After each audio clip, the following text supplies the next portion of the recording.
Chapter हमारा start होगा वो विद्युत के बारे में होगा। विद्युत मतलब इलेक्ट्रिसिटी, बिजली, उसके बारे में। ठीक है, तो मतलब पहले हम जानेंगे विद्युत कहते हैं किसको है, इसका प्रवाह कैसे होता है, क्या कारण होता है विद्युत के प्रवाह करने का, मतलब इलेक्ट्रिसिटी के फ्लो करने का। ठीक है, तो देखिए इलेक्ट्रिसिटी जब भी फ्लो करता है तो हायर पोटेंशियल से लोअर पोटेंशियल, मतलब उच्च विभव से निम्न विभव की ओर फ्लो करता है। ठीक है, और इलेक्ट्रिसिटी जो फ्लो करता है, मतलब विद्युत का जो प्रवाह होता है वो आयन के रूप में होता है। ठीक है, आयन मतलब क्या कहते हैं, इलेक्ट्रॉन के प्रवाह के कारण होता है। ठीक, अब इलेक्ट्रॉन कहाँ पे होता है और इलेक्ट्रॉन को जानने के लिए केमिस्ट्री का थोड़ा सा पार्ट हमको देखना होगा। ठीक है, इससे पहले हम आपको पदार्थ के बारे में पढ़ाए थे। पदार्थ में आप देखे होंगे जो क्या कहते हैं, पदार्थ का अलग अलग टाइप्स होता है। ठीक है, तो उसके अंदर आप ये पढ़े होंगे कि पदार्थ का जो सबसे छोटा कण होता है उसको हम परमाणु कहते हैं।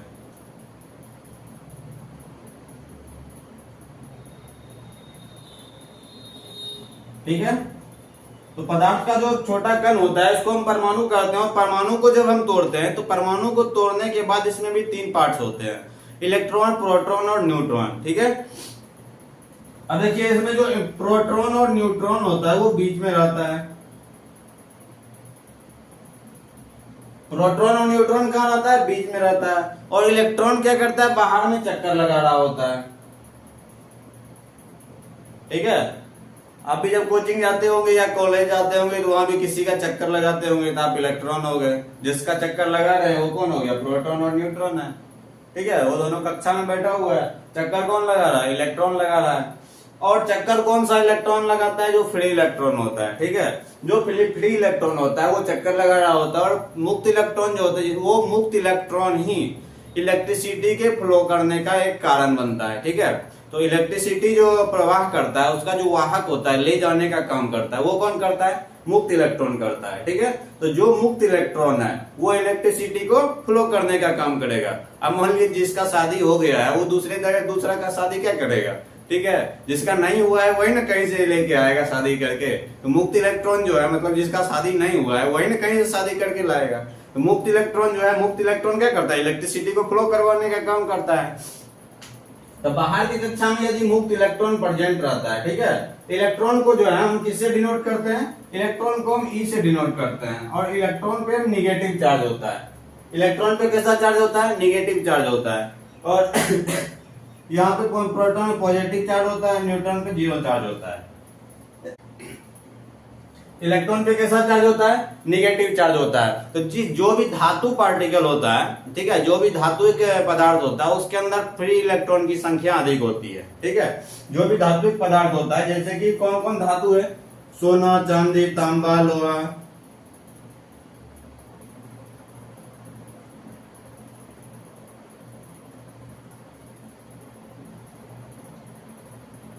एल्यूमिनियम,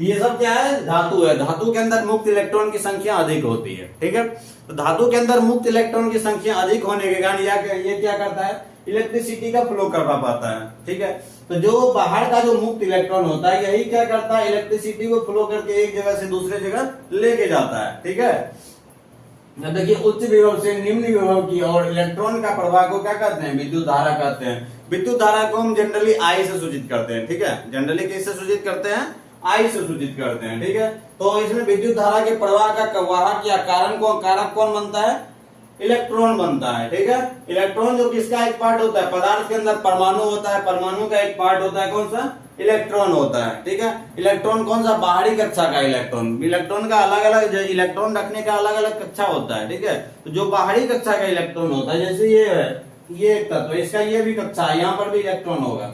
लेकिन बाहर की कक्षा में जो इलेक्ट्रॉन है यदि उसकी संख्या क्या हो, अष्टक से कम हो, ठीक है, तो वो क्या करता है, फ्री इलेक्ट्रॉन जो होता है वो क्या कर पाता है, मूव कर जाता है, एक जगह से दूसरे जगह मूव कर लेता है। जो फ्री इलेक्ट्रॉन है, मुक्त अवस्था में जो इलेक्ट्रॉन है वही सिर्फ मूव कर पाता है। ठीक है, तो मुक्त अवस्था वाला इलेक्ट्रॉन एक जगह से दूसरी जगह मूव करता है, इसीलिए क्या करता है, इलेक्ट्रिसिटी को, बिजली को अपने साथ एक जगह से दूसरी जगह लेके चले जाता है। ठीक है, यहाँ ले जाने का काम कौन कर रहा होता है, इलेक्ट्रॉन कर रहा होता है। यहाँ तक आपको समझ में आ गया होगा, ले कौन जाएगा, इलेक्ट्रॉन लेके जाएगा। ठीक है, प्रवाह कौन करवाएगा, इलेक्ट्रॉन करवाएगा। और यदि इलेक्ट्रॉन का प्रवाह मान लीजिए इधर से इधर हो रहा है, इलेक्ट्रॉन का प्रवाह इधर से इधर आ रहा है, तो विद्युत धारा का जो प्रवाह होगा ये इसके जस्ट अपोजिट डायरेक्शन में इधर से इधर की ओर होगा। ठीक है, विद्युत धारा जो होता है वो इलेक्ट्रॉन के प्रवाह के अपोजिट डायरेक्शन में होता है, उल्टे डायरेक्शन में होता है। ठीक है, विद्युत धारा हमेशा इलेक्ट्रॉन के प्रवाह के वो उल्टे डायरेक्शन में होता है। तो यहां तक आपको ये बात समझ में आ गई होगी। ठीक है, अब आगे देखते हैं जो आवेश क्या होता है। ठीक है, किसी भी चार्ज पे दो तरह का आवेश, जब भी इलेक्ट्रिसिटी का फ्लो होता है तो उसमें एक चार्ज पॉजिटिव होता है और एक क्या होता है, निगेटिव होता है। एक पॉजिटिव है एक निगेटिव है, तो मतलब कितना तरह का आवेश हो गया, दो तरह का आवेश हो गया। आवेश कितने तरह के होते हैं, दो तरह के, एक पॉजिटिव और एक निगेटिव। और क्या होता है, जब भी दो तरह का अपोजिट चार्ज मिलेगा, ठीक है, अपोजिट चार्ज जो होगा वो एक दूसरे को अपने तरफ क्या करेगा, खींचने का काम करेगा। विपरीत आवेश जो होता है एक दूसरे को अपने तरफ आकर्षित करता है, लेकिन अपोजिट आवेश जो होता है एक दूसरे को प्रतिकर्षित करता है। अपोजिट आवेश क्या करता है, प्रतिकर्षित करता है। ठीक है, लेकिन समान अपोजिट आवेश आकर्षित करता है, समान आवेश एक जैसा आवेश प्रतिकर्षित करता है, मतलब एक दूसरे को दूर भेजता है।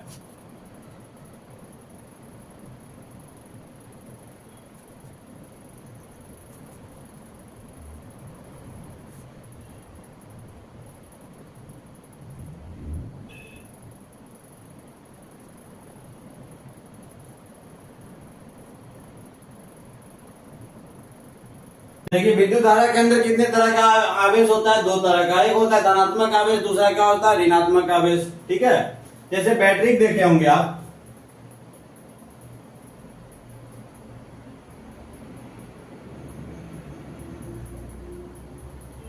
टॉर्च में बैटरी यूज होता है या फिर मोबाइल में बैटरी यूज होता है, उसमें इस तरह से, या फिर आप टॉर्च वाला जो बैटरी होता है वो इस तरह का बैटरी का आप देखे होंगे।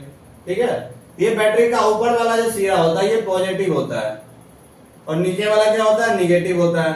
ऊपर वाला सिरा धनात्मक आवेश होगा, नीचे वाला सिरा कौन सा होगा, ऋणात्मक आवेश होगा। इलेक्ट्रिसिटी का फ्लो जो होता है higher potential to lower potential होता है, मतलब उच्च विभव से निम्न विभव की ओर होता है। तो पॉजिटिव से किधर होगा, निगेटिव की ओर, निगेटिव की ओर होगा। ठीक है,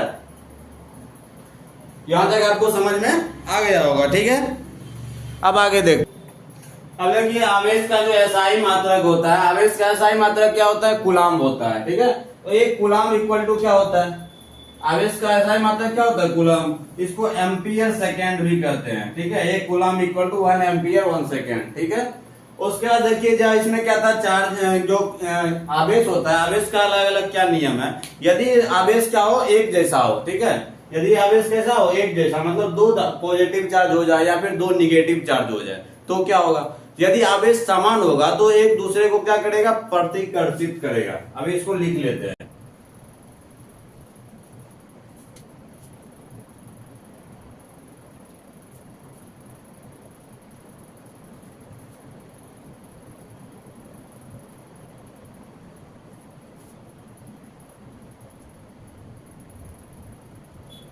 यदि चार्ज क्या हो जाए, समान हो जाए, मान लीजिए एक Q1 चार्ज है। ठीक है, ये हो गया एक Q1 चार्ज है जो उस पर की पॉजिटिव है, और Q2 चार्ज है, ये भी यदि पॉजिटिव होगा तो क्या करेगा, ये दोनों एक दूसरे को क्या करेगा, धक्का देगा। दोनों एक दूसरे को क्या करेगा, धक्का देगा। ये इसको इधर ठेक की ओर धक्का मारेगा और ये इसको इधर की ओर धक्का मारेगा। ठीक है, दोनों एक दूसरे को क्या करेगा, रिपेल करेगा।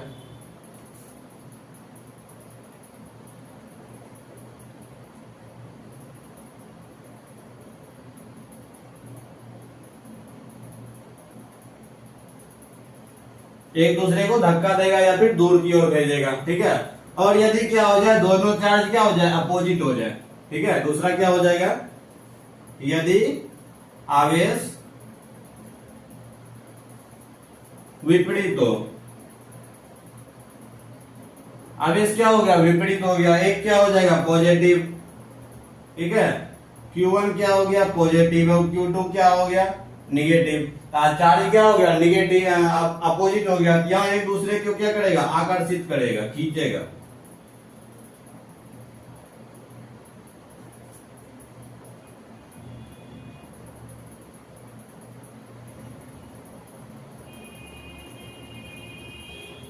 एक दूसरे को क्या करेगा, अपनी ओर आकर्षित करेगा। किसमें, यदि चार्ज क्या हो जाए, विपरीत हो जाए, और चार्ज समान हो जाएगा तो क्या करेगा, एक दूसरे को विकर्षित करेगा, मतलब एक दूसरे को दूसरे अलग अलग दूर दूर की ओर धक्का देगा। ठीक है, अब देखिए जैसे चार्ज का जो मात्रक था वो क्या था, कूलाम था। ठीक है, तब कूलाम का एक अपना नियम है। ठीक है, कूलाम का क्या है, अपना एक नियम है। कूलाम का नियम क्या कहता है, कूलाम के नियम के बारे में देखते हैं।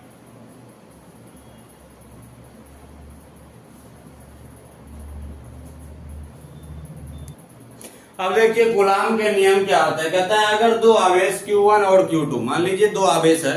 ठीक है, पहला है Q1, दूसरा है Q2। ठीक है, जैसे ये एक दो आवेश हम ले लिए। ठीक है, इसको एक आवेश Q1 इसको मान लिए, इसको Q2 मान लिए, इसको एक फिक्स दूरी R ले लिए, उस R दूरी पर रख दिए। ठीक है, तो मान लीजिए इसका चार्ज पॉजिटिव और एक का चार्ज निगेटिव है, तो दोनों एक दूसरे की तरफ आकर्षण बल लगाएगा। कहता है ये बल हम कैसे निकालेंगे, तो कहता है कि ये बल निकालने का ये फॉर्मूला है। अगर दो आवेश Q1 और Q2 को एक दूसरे से R दूरी पर रखा जाए, या ये R दूरी पर रख दें, तो उसके बीच कार्य करने वाला जो विद्युत आकर्षण बल है, मतलब एक दूसरे की ओर आकर्षित करने वाला जो विद्युत आकर्षण बल है, उसके आवेश के गुणनफल के समानुपाती। ठीक है, उसका आवेश का जो गुणनफल Q1 और Q2 है, इसका गुणनफल का समानुपाती और बीच के दूरी के वर्ग के व्युत्क्रमानुपाती। बीच का दूरी जैसे कि एक देखिए यहाँ पर एक Q1 है चार्ज और एक क्या है Q2 है, दोनों के बीच का दूरी क्या है, R दूरी पर हम वस्तु को रख दिए हैं, कोई भी वस्तु है।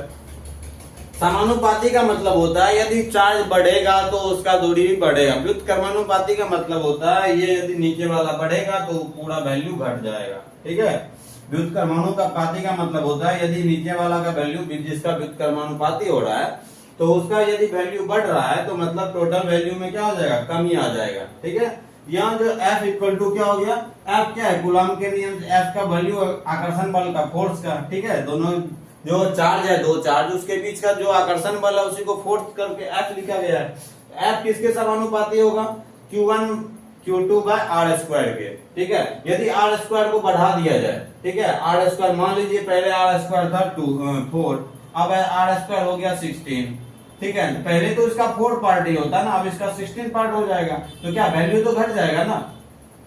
यही कहता है जो R स्क्वायर यदि बढ़ेगा तो क्या हो जाएगा, F का वैल्यू घटेगा।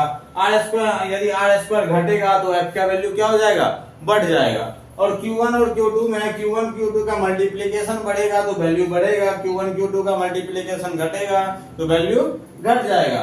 यदि समानुपाती को हटाते हैं तो हम K नाम का एक कांस्टेंट आ जाता है, और यहाँ पे जो इस K है इसका वैल्यू क्या होगा, यहाँ पे इस K का वैल्यू है 1/4πε0। ठीक है, यहाँ पे जो ये K है इसका वैल्यू क्या है, 1/4πε0। तो कूलाम का नियम क्या था, ये समझ में आ गया होगा। ठीक है, कूलाम का नियम यदि समझ में आ गया होगा तो इसके बाद हम देखेंगे जो आवेश घनत्व क्या होता है। ठीक है, चार्ज डेंसिटी।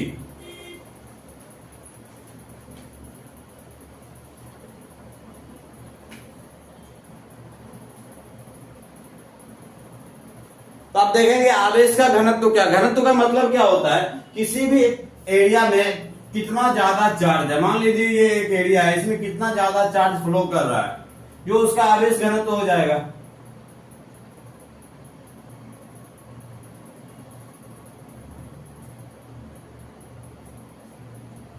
तो ये इसमें कितना ज्यादा चार्ज फ्लो कर रहा है, ये किसका हो जाएगा, इसका आवेश घनत्व हो जाएगा। तो आवेश घनत्व कितने तरीका से हम देख सकते हैं, एक होता है लीनियर, रैखिक। ठीक है, दूसरा होता है क्षेत्रीय। ठीक है, या फिर सतही है। तीसरा क्या होता है, आयतन के आधार पे। तो पहला क्या होगा,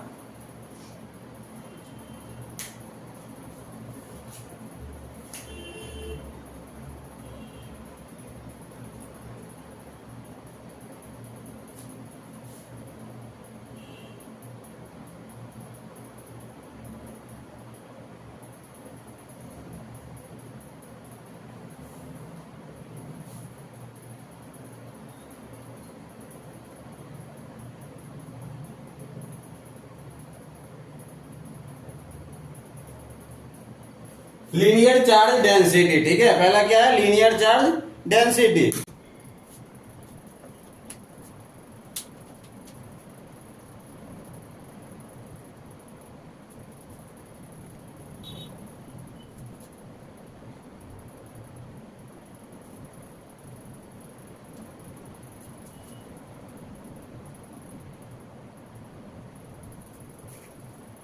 अब देखिए क्या कहता है, रेखीय आवेश घनत्व क्या होता है और सतह आवेश घनत्व क्या होता है। रेखीय आवेश घनत्व क्या होता है, प्रति एकांक लंबाई में कुल आवेश की मात्रा को क्या कहते हैं, रेखीय आवेश कहते हैं। ठीक है, प्रति एकांक लंबाई, जो भी एकांक लंबाई होगा उसके अंदर जो है कुल जो चार्ज की मात्रा होगी वो क्या कहलाएगी, रेखीय आवेश कहलाएगी। ठीक है, अब क्या सतह आवेश या फिर क्षेत्रीय आवेश है। सतह आवेश में क्या होता है, प्रति एकांक क्षेत्रफल पर, प्रति एकांक क्षेत्रफल पर आवेश की मात्रा को हम क्या कहते हैं, प्रति एकांक क्षेत्रफल पर आवेश की मात्रा को सतह आवेश घनत्व कहते हैं। सतह आवेश घनत्व, इसका जो फॉर्मूला होता है rho equal to Q by ए होता है। ए इक्वल टू हो गया एरिया, क्यू इक्वल टू हो गया चार्ज।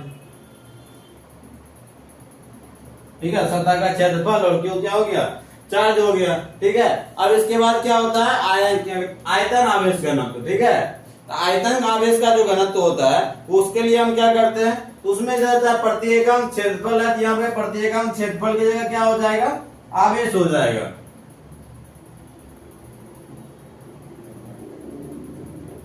इसी को चेंज कर लेते हैं, सरफेस को हम दे देंगे, हो जाएगा वॉल्यूम, वॉल्यूम चार्ज डेंसिटी प्रति एकांक किस पे, क्षेत्रफल पर, आयतन पर, प्रति एकांक क्षेत्रफल पर, प्रति एकांक आयतन पर कुल आवेश की मात्रा को क्या कहते हैं, आयतन आवेश घनत्व कहते हैं। इसका फॉर्मूला क्या हो जाएगा, यहाँ ए मतलब एरिया होता है, यहाँ पे वॉल्यूम का क्या हो जाएगा, बी हो जाएगा। बी इक्वल टू क्या होता है, बी इक्वल टू क्या होता है, वॉल्यूम होता है, तो रो इक्वल टू क्या हो जाएगा, क्यू बाय बी हो जाएगा। तो ये समझ में आ गया होगा विद्युत आवेश घनत्व क्या होता है। ठीक है, उसके बाद क्या होता है, जब विद्युत एक जगह से दूसरे जगह पे क्या होता है, फ्लो करता है। ठीक है, मान लीजिए इलेक्ट्रिसिटी को हमको फ्लो करवाना है एक जगह से दूसरे जगह तक, तो उसमें तो कोई बल तो चाहिए होगा खींच के ले जाने वाला, तो जो बल उसको एक जगह से दूसरे जगह ले जाने का काम करता है उसको क्या कहते हैं, विद्युत वाहक बल कहते हैं। ठीक है, कौन सा बल कहते हैं, विद्युत वाहक बल कहते हैं। इंग्लिश में क्या उसको कहेंगे, तो इंग्लिश में कहेंगे इलेक्ट्रोमोटिव फोर्स, ईएमएफ।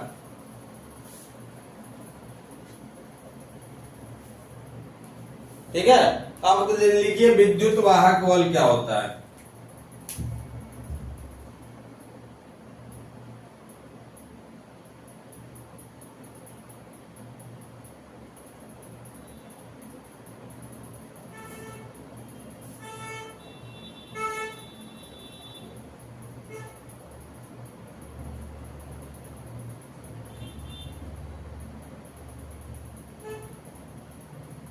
शॉर्ट में हम उसको क्या कहते हैं, ईएमएफ कहते हैं। शॉर्ट में क्या कहते हैं, ईएमएफ कहते हैं। तो इसका डिफिनेशन क्या हो जाएगा, जब चार्ज को हम एक जगह से कहां ले जा रहे थे, एक पॉइंट से दूसरे पॉइंट पर ले जा रहे होते हैं, तो वहां पर ले जाने में जो हमको बल लगता है, ठीक है, उसी को हम क्या कहते हैं, इलेक्ट्रोमोटिव फोर्स कहते हैं। कौन सा फोर्स कहेंगे, इलेक्ट्रोमोटिव फोर्स।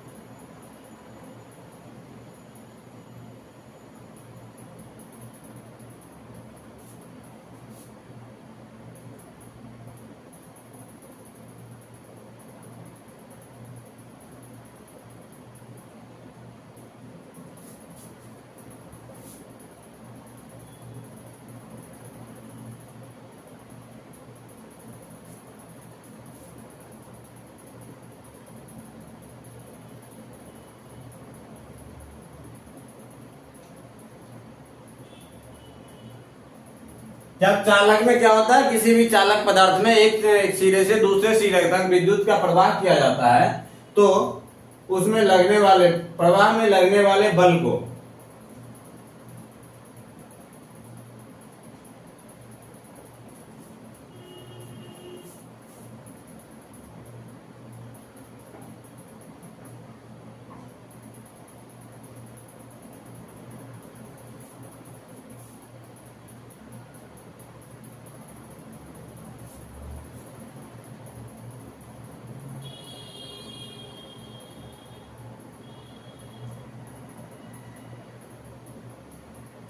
कौन सा बल कहते हैं? विद्युत वाहक बल कहते हैं।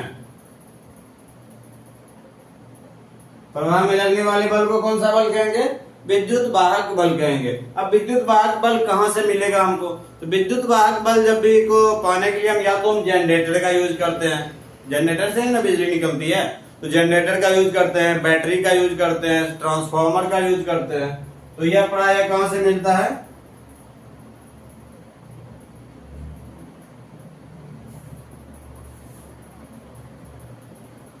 बैटरी, जनरेटर इत्यादि से प्राप्त किया जाता है। ठीक है,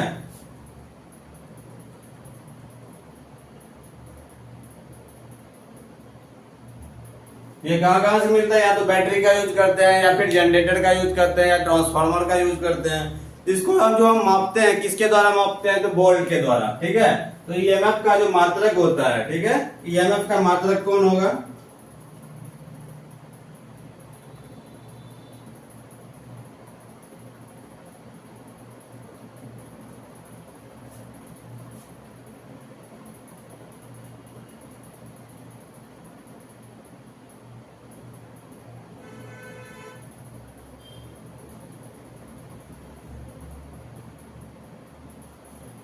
ईएमएफ का मात्रक कौन है? वोल्ट है। ईएमएफ का मात्रक कौन होगा? वोल्ट होगा। इसको हम नोट किससे सूचित करते हैं?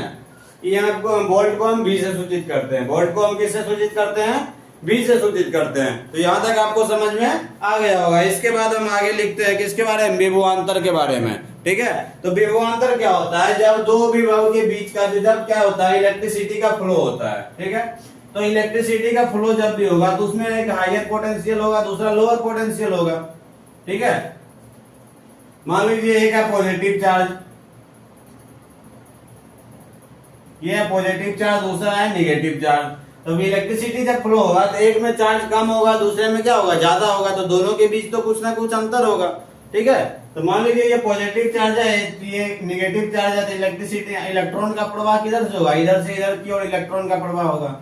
और धारा का प्रवाह किधर से किधर होगा? इधर से इधर आई का प्रवाह होगा। ठीक है, इलेक्ट्रॉन के प्रवाह के विपरीत दिशा में धारा का प्रवाह होता है। इलेक्ट्रॉन के दिशा के हमें, इलेक्ट्रॉन पे कौन सा चार्ज होता है? नेगेटिव चार्ज होता है। इलेक्ट्रॉन निकलेगा किधर से? नेगेटिव की तरफ से। इधर से क्या निकलेगा? इलेक्ट्रॉन निकलेगा। तो धारा किधर से आएगा? इधर से, पॉजिटिव की तरफ से आएगा। ठीक है, तो इलेक्ट्रॉन के प्रवाह के विपरीत दिशा में किसका प्रवाह होता है? धारा का प्रवाह होता है। तब यहाँ से इलेक्ट्रॉन निकल रहा है, यहाँ से चार्ज निकल रहा है, तो मान लीजिए दोनों के बीच का कुछ ना कुछ डिफरेंस आ जाता है क्यू का। ठीक है, क्यू पोटेंशियल का कुछ डिफरेंस आ जाता है। तो दो धारा के बीच में, इन दो पोटेंशियल के बीच का जो कुछ डिफरेंस होता है उसी को हम क्या कहते हैं? विभवांतर कहते हैं। ठीक है, जिसको हिंदी में हम लिखते हैं विभव के बीच के अंतर को क्या कहते हैं? विभवांतर कहते हैं।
विभवांतर का, जब दो आवेश के बीच धारा का प्रवाह होता है, जब दो आवेश के बीच धारा का प्रवाह होता है तो क्या होता है? वो दोनों आवेश के बीच कुछ अंतर उत्पन्न हो जाता है। ठीक है, इसी अंतर को हम क्या कहते हैं? विभवांतर कहते हैं। या फिर शॉर्ट में हम पढ़ेंगे तो दो विभवों के बीच का अंतर को विभवांतर कहते हैं। दो विभवों के बीच के अंतर को क्या कहेंगे? विभवांतर कहेंगे, विभवांतर। ठीक है, अब आगे इसके बारे में पढ़ेंगे, तो आगे पढ़ेंगे करंट के बारे में। ठीक है, और या विभव के बारे में। इसको हम पहले इरेज करते हैं फिर लिखते हैं। अब देखिए क्या विभव क्या होता है और विद्युत क्षेत्र क्या होता है इसके बारे में देखेंगे। ठीक है, तो विभव क्या, किसी बिंदु एकांक आवेश को अनंत से, एकांक आवेश को कहां से, अनंत से किसी एक पार्टिकुलर बिंदु तक लाने में जो बल लगाया जाता है उसी को हम क्या कहते हैं, कि जो कार्य किया जाता है उसी को हम कहते हैं विभव कहते हैं। ठीक है, V इक्वल टू W/Q होता है। ठीक, एकांक आवेश को अनंत से किसी बिंदु तक लाने में किया गया कार्य विभव कहलाता है। ठीक है, कौन सा, कोई भी चार्ज है, कौन सा, Q चार्ज है। ठीक है, Q चार्ज को हम जो है W कार्य करके हम इसको Q चार्ज को किसी एक पॉइंट तक हम लाए हैं। ठीक है, तो इसको हम V से, जो पॉइंट कार्य जो किया गया उसको हम V से डिनोट करते हैं। ठीक है, इसका एसआई मात्रक जो होता है जूल पर कूलम, J पर C को होता है, इसी को हम वोल्ट भी कहते हैं। जूल पर कूलम को और क्या कहते हैं, हम वोल्ट कहते हैं। जूल पर कूलम को क्या कहेंगे, वोल्ट कहेंगे। ठीक है, अब विद्युत क्षेत्र, विद्युत क्षेत्र किसको कहेंगे, विद्युत क्षेत्र। ठीक है, जैसे सबका अपना अपना एक एरिया होता है उसी तरह विद्युत का भी एक एरिया होता है। ठीक है, अब देखिए जैसे जो हाई वोल्टेज का तार होता है उससे आदमी को बोलता है थोड़ा दूर होकर के रहिए। ठीक है, जैसे आप जो टावर वाला जो तार जाता है, वायर वाला 1,33,000 kV का जो तार होता है, तो टावर के द्वारा जाता है, बहुत ही ऊंचाई पर जाता है। अब ये क्या आप कभी सोचे कि वो उसको टावर के द्वारा भेजा जाता है, पोल पे क्यों नहीं भेज दिया जाता है, जब टावर लगाया इतना ज्यादा खर्च हुआ। तो कारण ये होता है कि जो ज्यादा वोल्ट का तार होता है उसका विद्युत क्षेत्र उतना ही ज्यादा होता है। ठीक है, हम लोग के यहाँ जो जाता है वो 440 वोल्ट होता है या फिर 220 वोल्ट का होता है। ठीक है, उसका विद्युत क्षेत्र ज्यादा नहीं होता है, वो नीचे वाले व्यक्ति पर वो इफेक्ट नहीं डाल सकता है। लेकिन वो जो 133 kV होता है, ठीक है, तो वो क्या करता है, विद्युत, उसका विद्युत क्षेत्र बहुत ज्यादा होता है। वो उसके क्षेत्र में आने पे वो लगभग 3-4 फीट नीचे के तार से, यदि ये वायर है इससे 4-5 फीट नीचे यदि आदमी खड़ा रहे तो उसको अपनी ओर आकर्षित मतलब खींच सकता है। ठीक है, इसीलिए उसको ज्यादा हाइट पे लगाया जाता है। तो कहता है जो किसी आवेश का चारों ओर वह भाग जहां पर, वह क्षेत्र जहां कोई अन्य आवेश एक बल का अनुभव करता है, किसी भी आवेश का वह क्षेत्र, चारों ओर का वह क्षेत्र जहां पे कोई दूसरा आवेश को यदि हम रखेंगे तो वह एक बल का अनुभव करेगा। मतलब या तो अपनी ओर खींच रहा होगा या अपने से दूर की ओर उसको विकर्षित कर रहा होगा, मतलब दूर की ओर धक्का दे रहा होगा। ठीक है, यदि सेम चार्ज होगा तो वह दूर की ओर धक्का दे रहा होगा, यदि विपरीत होगा तो अपनी तरफ खींच रहा होगा। ये खींचने पे या फिर जो है विकर्षित करने या फिर धक्का देना या फिर खींचना, इसका जो एरिया होता है वो सिर्फ विद्युत चुंबकीय क्षेत्र के, विद्युत क्षेत्र के अंदर होता है। उसका विद्युत क्षेत्र खत्म हो गया, उसके बाहर यदि वो रखा हुआ है उसके सामने में भी, मान लीजिए ये क्यू चार्ज है, इसका पॉजिटिव चार्ज है, ये चार्ज है, इसका निगेटिव है। ठीक है, ये निगेटिव चार्ज है, इसका जो विद्युत क्षेत्र है यहाँ तक है।